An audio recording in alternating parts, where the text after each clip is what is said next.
Hey yo, what's up everybody? How are you doing? This is your favorite Nigerian American on YouTube. My name is Bayo Adio for you guys that don't know me. Welcome to my channel. I hope that you guys are doing well. So today is another video of me just recapping some of the moments that I had when I visited UK for the first time. And this specific video is to take you guys on a journey of me exploring London specifically for the whole day. I went in the morning and we just spent a full day in London. And by the way guys, I know there was a lot of people I could have connected with in UK. Literally I was there for 2 days and I left. It was more like a stopover journey. But don't worry guys, we're gonna have a meetup and I'm going to come back and spend a little bit more time. But it was not intended, it was just like a quick stop-off trip. So now, this video is to just take you guys on the different experiences that I had, essentially. And what I was looking forward to the most was checking out a neighborhood called Peckham because I've heard so much about it. So I was like, I just want to go explore it. All right, let's go on this journey together. I think we're somewhere in Slough. Ooh, check out that speed train, guys. It's so fast.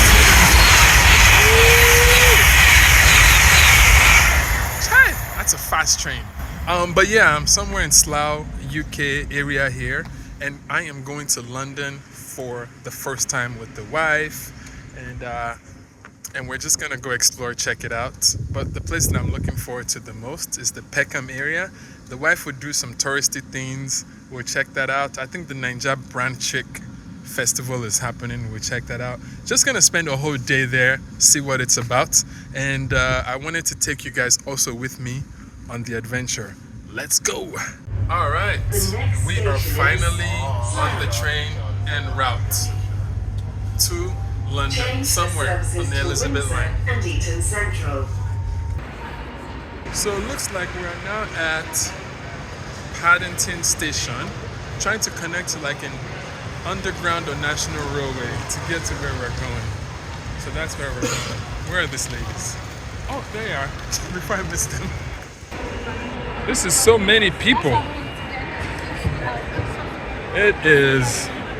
Where are all these people going? Are people going to work too? Wow. Holy crap. This is the most people I've ever seen in a train station. One of the things I love about Europe is that their public transportation accessibility, it's just amazing. You can catch a train to go from one city to another and from one country to another. It's just amazing.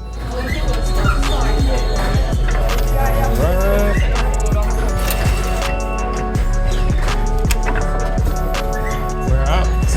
So where are we going? To Buckingham Palace. Here we go.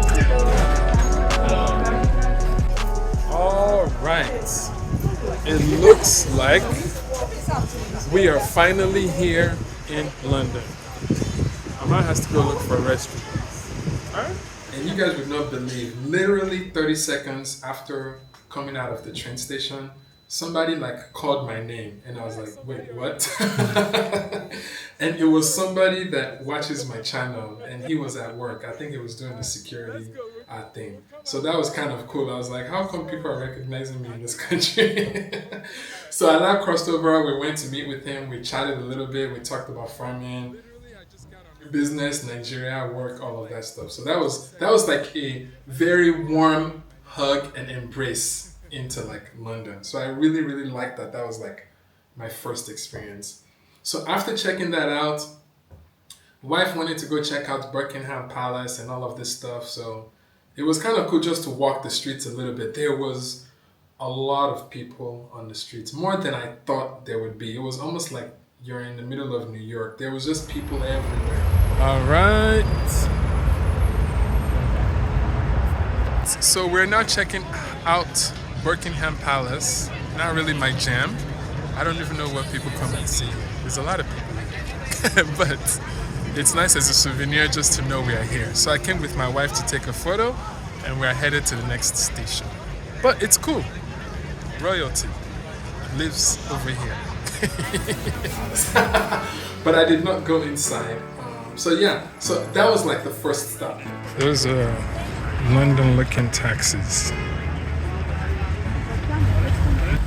And then the second stop, I wanted to have the scones and tea experience recommended by our friend Miss Adenike. So we went to this restaurant called English Rose. Very, very nice restaurant. Anyways, guys, check out the experience there.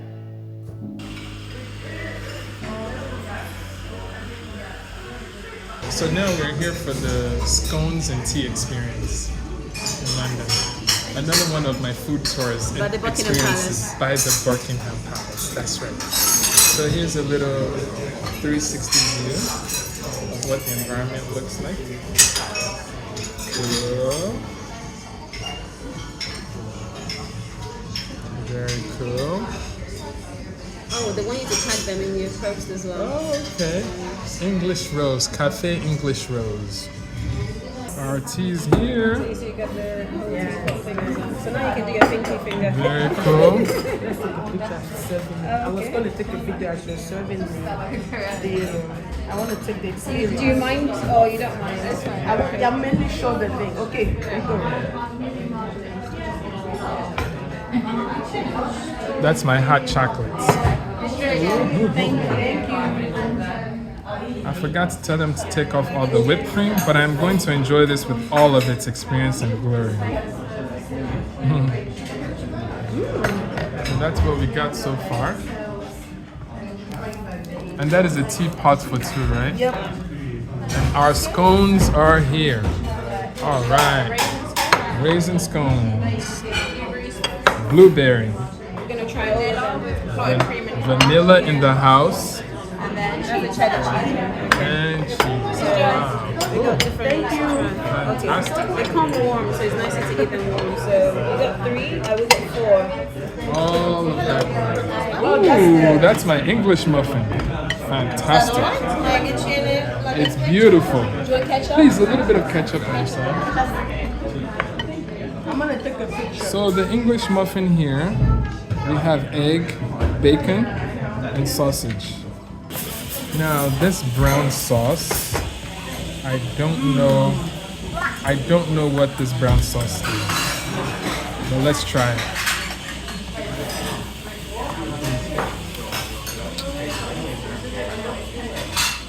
Alright, man, the food was surprisingly good. I loved my English muffin breakfast with the egg and the bacon and the sausage. It was just like the perfect sandwich. So that was very, very good. And then all the little desserts and tea experience. So it was nice to just have something in London. So I think that was a cool experience. Now, the next stop on this journey was I wanted to just go see O2 Arena. I don't know why, because it's like I hear a lot of like news about it, mainly about Nigerian artists performing at the O2 Arena. This is happening at the O2 Arena. This person sold out the O2 Arena. So I just wanted to like put a visual to it so I can like know where it is and what it is and what it's about. But it's very nice actually. It's like a big mall with palm trees inside. Huge. So they have all these shopping centers, all these restaurants, and I guess supposedly maybe there's like an auditorium and a concert place inside of it. I've seen it, finally. It's like a landmark in my mind because I see it.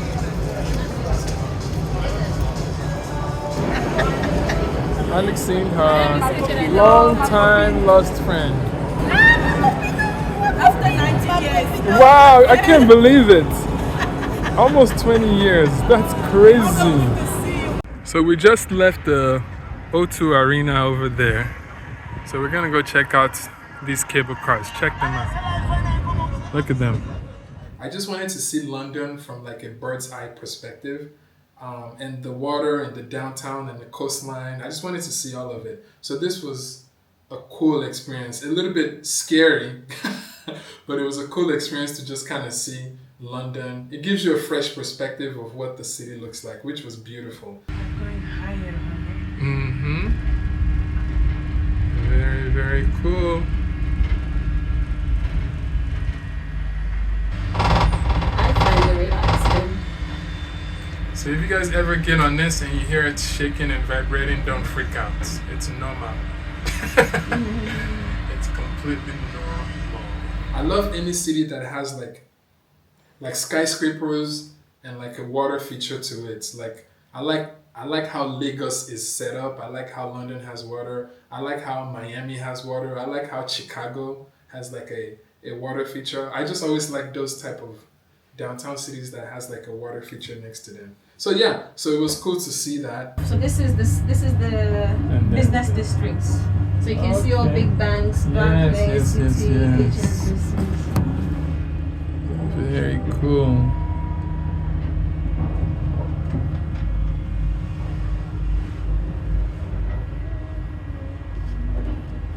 So that's the experience of being in the cable car. It's a bit freaky, but it's also cool. It gives you a little bit of a wide perspective on the London center city area. It's kind of cool actually. It's highly recommended. So finally, the main reason why I came to London, because I don't really care about all the other stuff. I mainly came to London to come and check out this neighborhood called Peckham. So the first step is we have to now catch a train, I think on the Jubilee line, to go to navigate our way to Peckham.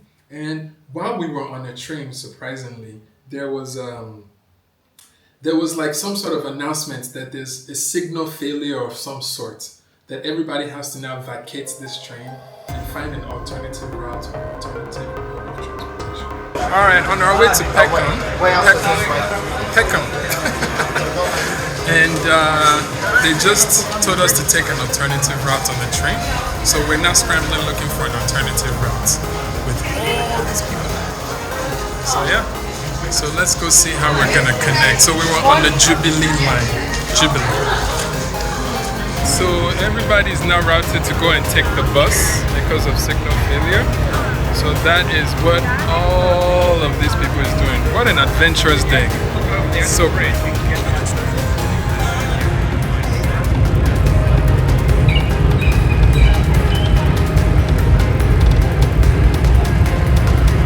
Alright. We're gonna try to go find a bus. Alright. Peckham bus is here. Peckham 381. 381 Peckham. Here we go.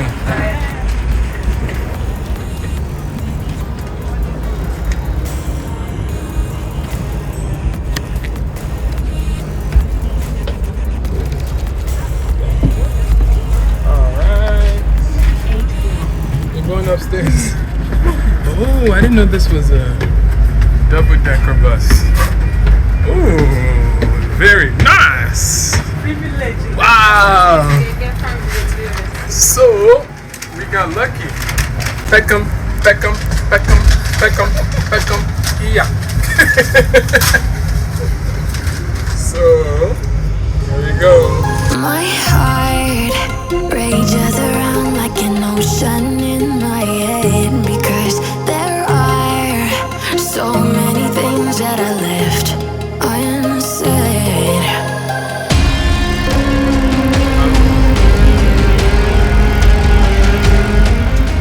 Did she say the next stop is Peckham? To Peckham. And guess what? The bus was taking so long, and we still decided to finally hop off and got on another train that would take us there quicker.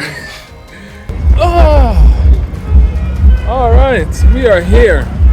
They give you the London welcome. Peckham Comedy Club, music. Peckham Ride is where we're coming down. Walk with me, guys, all the way. London Barbecue School.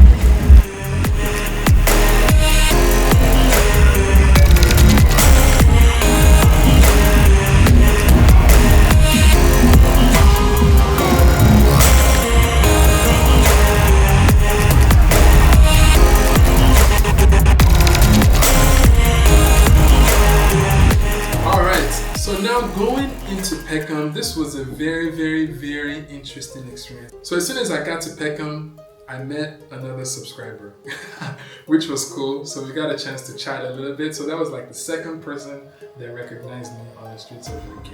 Hey, what's going on, brother? How are you doing? How are you doing, sir?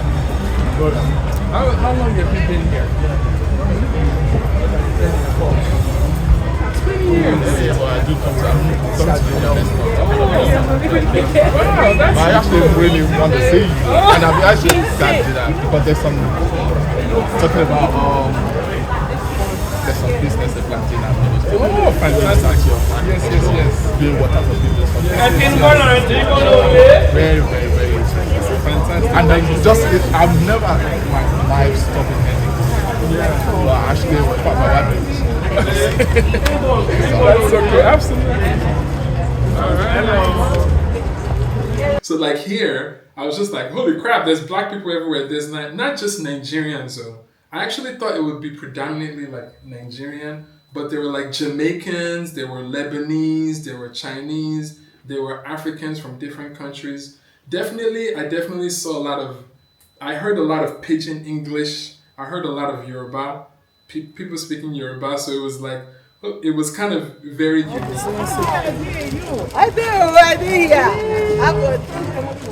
hear the pidgin English. And then now I wanted to just kind of see what different vendors I would see on the streets. And one of the ones that we saw was like somebody making suya. They actually had a name, but they spelled it like Suyar. So that was cool. I was like, oh wow, I haven't seen anybody grill anything outside since I've been in UK. So I can tell they had more freedom and flexibility over there. And then I saw agege bread and Abuja bread. I was like, oh wow, that's weird, but it was cool to kind of see some familiar things. And then walking further down, I saw a whole bunch of I saw a restaurant that has a whole bunch of Nigerian foods like moi moi, akara, jollof rice, everything. But when I walked in, it was all like Lebanese people. They were not of like Nigerian descent, but which is cool. But it was just like I was expecting a different face behind the counter because all the foods actually look good and authentic. But throughout this, I can tell some people were nudging me not to like go there. But I don't know what beef is happening. Maybe you guys can share with me if you're interested. But I don't even know. I really want to know when people watch this video, if you're familiar with that area. I can tell that there is like mixed businesses. There's African customer-centric businesses that's run by other people that's not African. So it was just kind of like an interesting observation. So walking by, saw different things, went to even like a market where she said a lot of African foods, which was cool. And then went further down because I was like, let me even find like a nice place to like sit and eat some African food and just kind of like just settle for a little bit. So we went to this place called Lolac Afrique restaurant. Afrique in a French word. So that's where it is.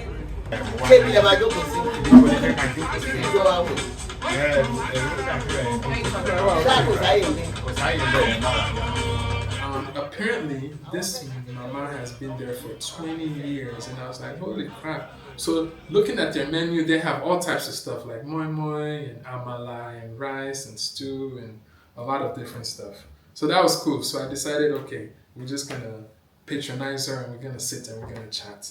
And I met another subscriber while we were eating, a third person. And I was like, man, I must have a lot of people that watch me from UK because I didn't know. I need to even go look at my analytics to see like how many of my subscribers are from UK. But I couldn't be like fully incognito. But yeah, but that was cool too. We kind of chatted a little bit and all of that stuff. So after chatting, then I had some deep conversations with some of my friends. One of them does not want to show on camera because he has like his uniform on. But essentially, I was just like, let's dive in deeper into this topic.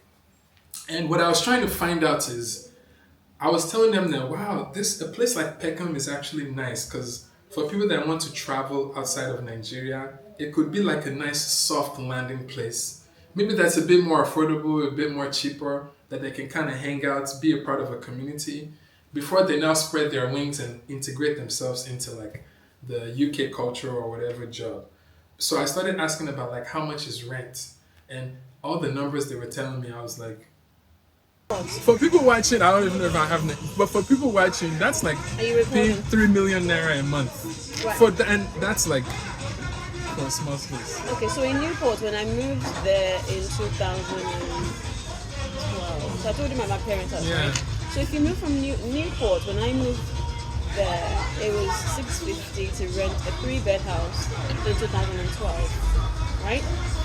And 3-bed house means you have like a driveway, you have a garden, you got a nice dining room, you got a nice lounge, you got everything. Now, that place is doubled. My auntie's house that I went to drop the kids the other day, that house is £1,000 a month. Wow. And that is the cheapest. Since Japan. Where did you call it? In Newport. I live in Wales, and this is South Wales. Yeah, Wales is further out from London. I know why I asked that question. I'm trying to even tell, so you know how things have changed. Yeah. What people do, this is what people don't talk about, and that's why I love my people, but sometimes I like for people to tell you the real truth. Yeah. But the challenge now that a lot of Nigerians have is that a lot of Nigerians is of the opinion that a lot of people in UK are discouraging them from coming because they're like, you guys have already went, so why don't you guys want us to come? Record, I have a charity that I'm working with, and I can tell you, all of this in the UK. In the UK. Oh yeah, people have all of these Japa people end up in the charity that I work with. Yeah. But you will never see that anywhere because you're not allowed to record it. I'm one of the support workers that I will listen to your work to be able to know where to signpost you to or to give you a reference to. Are you getting me? But the moment you come to me, I will ask you one question. Báwo ló ṣe dúró? Because tí wọ́n bẹ̀rẹ̀ sí ní sóyìnbó ẹni tó jókòó pẹ̀lú mi funfun ni agbọ́n kan tí mo sọ máa bí ẹ léèrè pé báwo ló ṣe dúró. And they were sharing the challenges that some of them are actually like, some of them sleep at fast food restaurants, a lot of them are homeless. They're just like trying to find their footing to kind of make a little bit more progress. And then I was thinking like, dang, this is like, I mean, I knew obviously the struggle, but I was just kind of thinking like, man, how come someone would leave a little bit of, even if Nigeria is not so great, how come someone would leave the country and sacrifice so much to now start in that type of like that circumstance that they find themselves in. So, and again, obviously, I'm speaking from a place of privilege, but I'm just trying to understand like, man, if I were in their shoes, would I want to do that? But again, desperation can make anyone do anything. So yeah, he was just saying that, man, he was now explaining that, well, sometimes it's just hope and it's the environment. Like maybe where people are coming from in Nigeria, for example, maybe their environment is not so great. They have gone through a lot of trauma, a lot of different challenges that even if they're not living a better quality of life initially, they feel like just interacting with people differently, the air, just being in a different environment, and they have this sense of like they can make it anywhere, drives people to regardless still just escape and come in there. And I'm like, dang, that's tough, because I travel quite a bit, and sometimes when I see other Africans abroad, and there is definitely the ones that are thriving and surviving, and then there's a huge population of the ones that are just like, man, barely getting by. And sometimes I feel sad about it. My sadness just comes from more like, man, I wish our country is good enough for the majority of the population to where people don't have to be so desperate to leave and go through what they go through in another country just to kind of make a better life for themselves. So yeah, so it just kind of gave me like a different, fresh perspective. But I also understand, I definitely understand both ways. So I guess I can tell online there's this friction between like some diasporans telling people to be careful about thinking of Jackpot, because it's not that you just go there and you start cashing out. Like there's a level of process that you have to go through.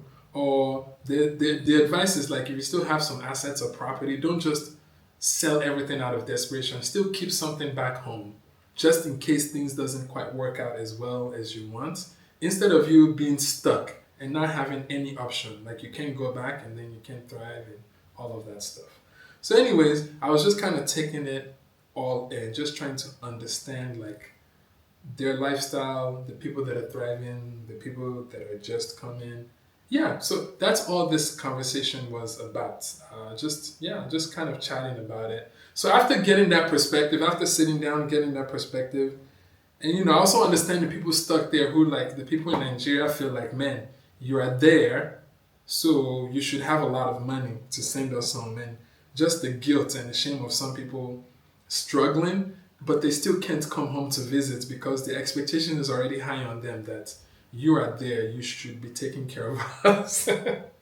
Now, some people, Nigerians are amazing. Some people definitely do go abroad and they just kill it, man. Like they are very, very involved. They're adding a lot of value to the community and they're excelling in the most amazing way that they couldn't excel in Nigeria because of the environment or the resources available to them. So yeah, so it's just kind of a cool perspective shift that I got there.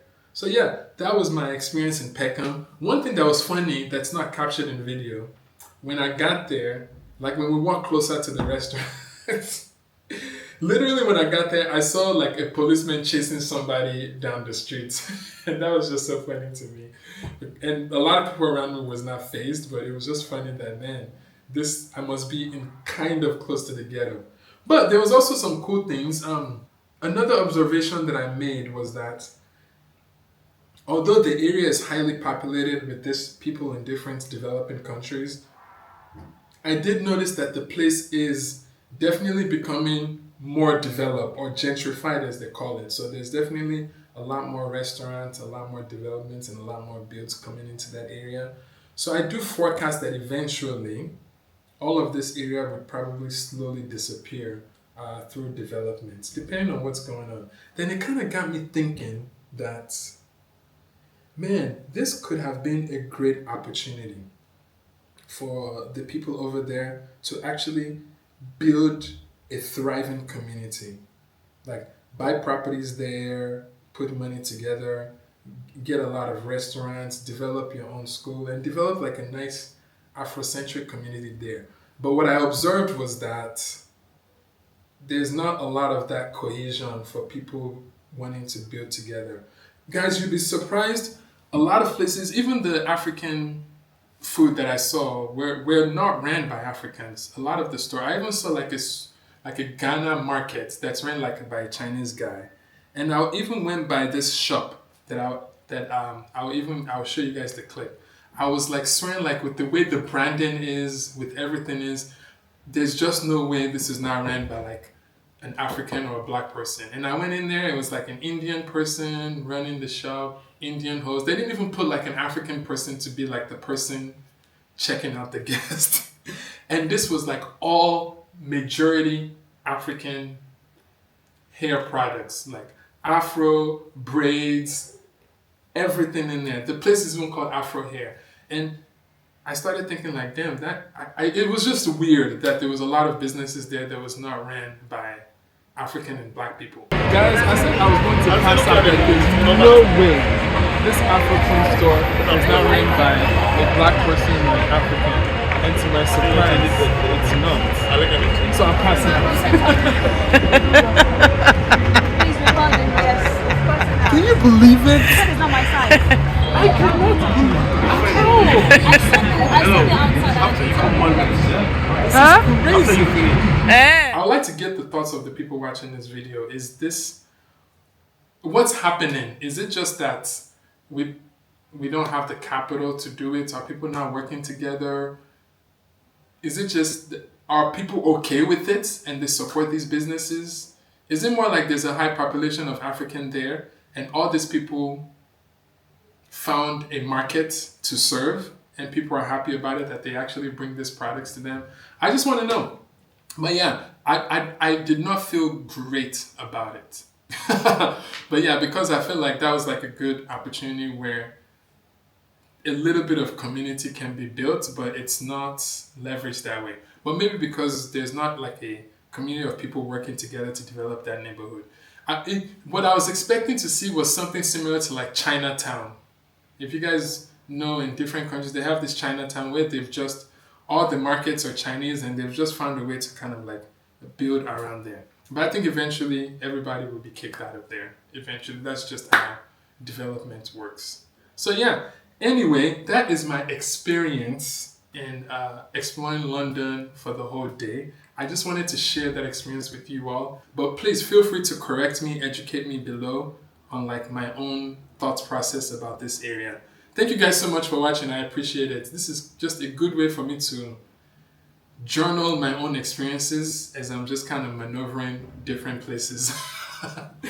Anyways, guys, for you guys that want to like relocate to Lagos, Nigeria, visit Lagos, Nigeria, introduce your kids to the culture here, whatever you want to do, I have a book called Life in Lagos. Check out lifeinlagosbook.com, and this book just journals my experience kind of moving to Lagos, Nigeria, and learning how things work, from renting an apartment, buying properties, getting a phone, understanding the culture, joining a community. The book is just full of a lot of wisdom, knowledge, nuggets, experience that I've accumulated over the last 4 years. So yeah, if you're interested, check out lifeinlagosbook.com. I think you would really enjoy it. It took me a year. It's like, that book has like 170 pages of just different experiences and tips on navigating the challenges of being in Lagos, Nigeria. And lastly, guys, remember, it's your time to rise and let your light shine. Peace.